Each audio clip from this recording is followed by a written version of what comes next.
globalisasi adalah terbentuknya sebuah komunikasi dan organisasi di antara masyarakat satu dengan yang lainnya yang berbeda di seluruh dunia yang memiliki tujuan untuk mengikuti kaidah-kaidah baru yang sama. I got my head out the sunroof. I'm blasting my favorite tunes. I only got one thing on my mind. You got me stuck on the thought of you. You're making me feel brand new. You're more than a sunshine in my eyes. You got those. It's like a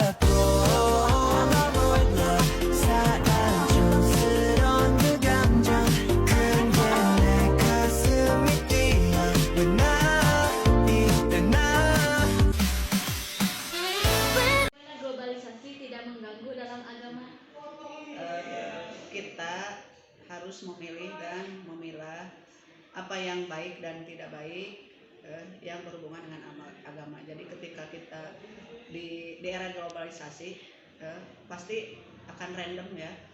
Ada banyak hal yang berpengaruh positif, ada banyak hal yang berpengaruh negatif. Jadi kalau kita mau membuat sesuatu itu bagus karena kita di era globalisasi, tapi jangan melanggar aturan agama.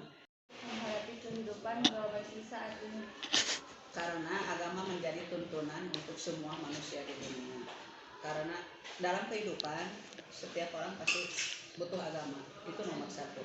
Bagaimanapun orang itu, mau dia berpangkat tinggi, mau orang biasa, pasti agama itu jadi tuntunan. Ketika kita berpatokan kepada agama, insya Allah kita bisa menghadapi globalisasi yang sangat besar-besaran, sehingga kita bisa memilih mana yang positif yang bisa diambil hikmahnya, mana yang negatif kita tinggalkan. Utamakan daripada yang lainnya. Ya, karena agama adalah tuntunan yang paling utama. Ketika kita punya agama, dalam menghadapi globalisasi, insya Allah orang itu akan tetap berjalan pada tracknya, tidak akan menjadi orang yang tergelincir ke jalan yang salah. Walaupun globalisasi tidak bisa dipungkiri, selalu akan setiap harinya berubah. Karena orang ya lebih cepat belajar sekarang ini dan lebih banyak mempraktekkan hal yang dipelajarinya, sehingga ketika mereka atau kita berpedoman kepada agama, menghadapi globalisasi insya Allah tetap akan menjadi orang yang dalam jalannya yang benar, tidak akan terpengaruh oleh hal yang tidak baik. Globalisasi. Kalau tantangan dakwah di era globalisasi itu ada banyak yang bisa kita ungkapkan ya. Saya sendiri merasakan, pertama, dengan globalisasi kita lebih mudah mengakses gitu ya dakwah. Misalkan saya ibu ya, di dunia kerja pulang 3:30, jadi tidak bisa pengajian dengan ibu-ibu. Tapi dengan adanya globalisasi kita bisa mendengarkan dakwah dari YouTube ya, sambil masak dan sebagainya. Sebenarnya di dakwah itu jadi lebih mudah ya disampaikan kepada orang-orang di luar sana tanpa kita bertatap muka gitu ya. Itu keuntungan dari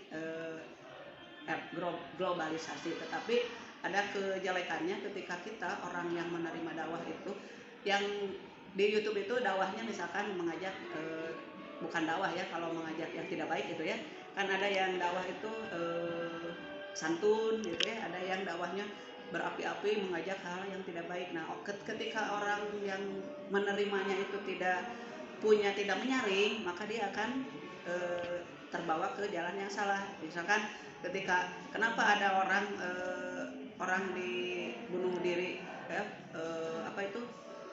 karena katanya orang di luar sana yang sesat itu wajib dibunuh, akhirnya dia bunuh diri dengan membawa dirinya ke tempat itu gitu ya, akhirnya meledakkan dirinya sendiri. Pada itu mungkin dari dakwah yang sebenarnya yang dakwahnya mah benar, cuma diterima oleh dia mungkin jadi salah gitu ya, karena dia dangkal pendalaman agamanya. Bidang agama banyak ya pengaruhnya, seperti di awal diungkapkan ada pengaruh positif, ada pengaruh negatif. Pengaruh positifnya kita bisa mengakses pembelajaran yang berhubungan dengan agama lebih mudah. Baca Al-Quran saja Anda tidak usah bawa-bawa mushaf Al-Quran ya, kita boleh membaca dari HP, itu kan lebih mudah. Tidak tanpa wudhu juga kan kadang-kadang kita berhalangan misalnya, tapi mau baca dari HP kan nggak apa-apa. Itu salah satunya.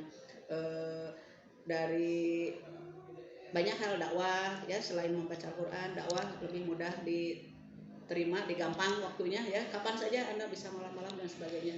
Belajar mengaji, belajar yang lainnya gitu ya. Cuma mungkin kalau negatifnya ketika hal-hal yang berhubungan dengan agama ada di yang garis keras dakwah misalkan di YouTube dan sebagainya, ketika kitanya tidak bisa menerima, kadang-kadang kita tidak ditelan, jangan menelan mentah-mentah ya, harus disaring dan di-sharekan atau didiskusikan dengan orang-orang yang lebih mengetahui ya, karena kadang-kadang kalau kita dangkal pemahamannya jadi salah paham gitu ya. Jadi termasuk mungkin kalau karena era globalisasi, banyak agama-agama yang lain pun sama, mereka pun pakai YouTube. Jadi kalau kita mau nengok misalkan mau nongol pendeta di YouTube misalkan, itu bisa aja kita bisa belajar.